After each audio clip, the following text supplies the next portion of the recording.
today's world of high-speed connection, text messaging, and social networking, we often find ourselves searching for information. There are millions of blogs on the internet.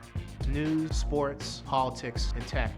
But I bring it all together for you and present it in a relentlessly unconventional fashion. My name is Zenny Abraham, and this is the Blog Report.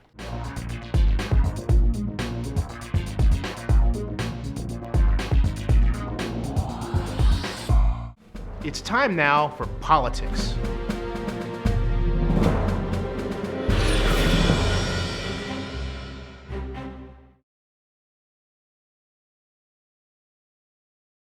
Hey everybody, Mitt Romney, the GOP pick to run for president against Barack Obama, made, to me, an enormous mistake in picking Paul Ryan, the Wisconsin congressman, as his vice presidential running mate. Here's why. First of all, those of you who pay attention to politics know Paul Ryan as a budget hawk. But here's the other Paul Ryan. This Paul Ryan, at an April 26th town hall meeting last year, allowed an ex-Marine Caucasian man to make racist statements about Latinos and Latino immigrants.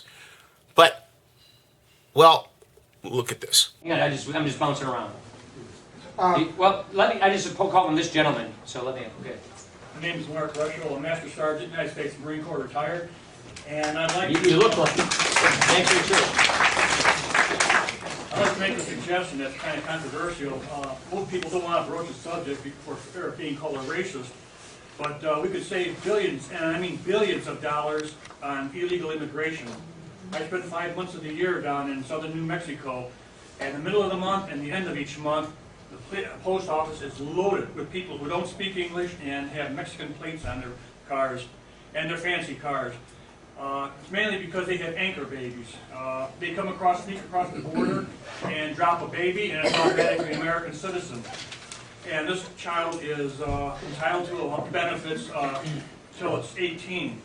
We just built a new school down in Columbus, New Mexico. It cost $16 million. Been open 2 years, and it's 97%. It's 100% at capacity with 97% of children that live in Mexico. If we could cut... You mean they cross every day? Oh, yes, sir. They send buses down to the border, pick the kids up, and bring them up 3 miles to school. And when the kids get older, they send the buses from Deming, New Mexico, which is 30 miles north, down there, pick up the high school kids, and take them up to high school, feed them, and then they take them back down. This is not only bleeding, we're hemorrhaging money on our borders. We have Area 51 where they'll shoot Americans if you try to cross into the dreamland over there. But our borders are porous, and our government's not really doing that much about it.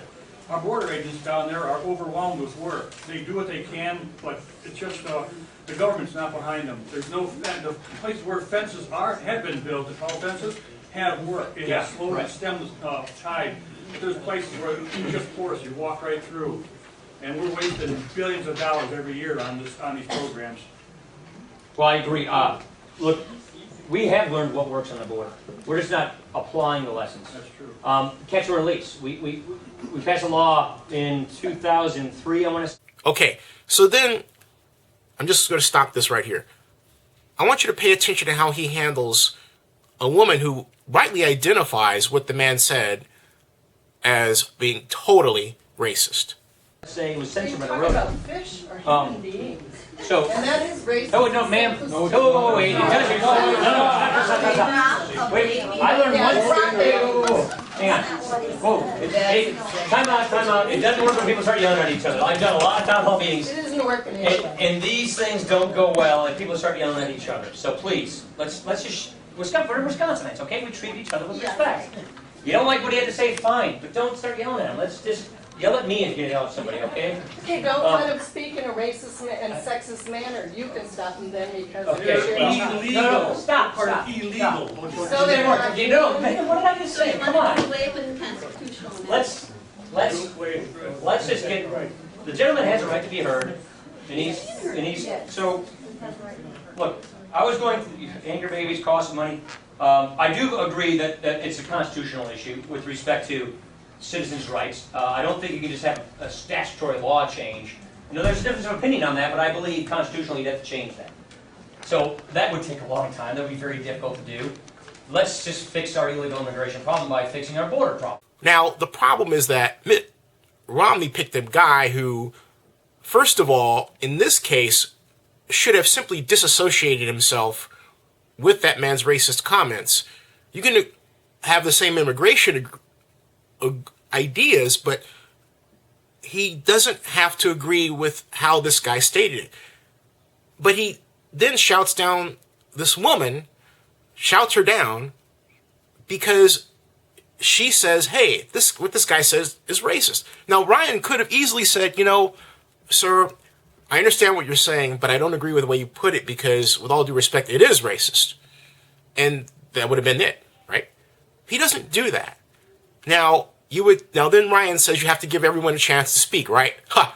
That's, as my late father would say, total poppycock, because Ryan doesn't do that. In this video, Ryan actually had police escort protesters out of a town hall meeting that he held.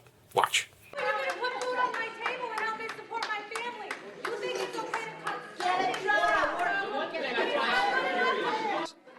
How does this seem as effective?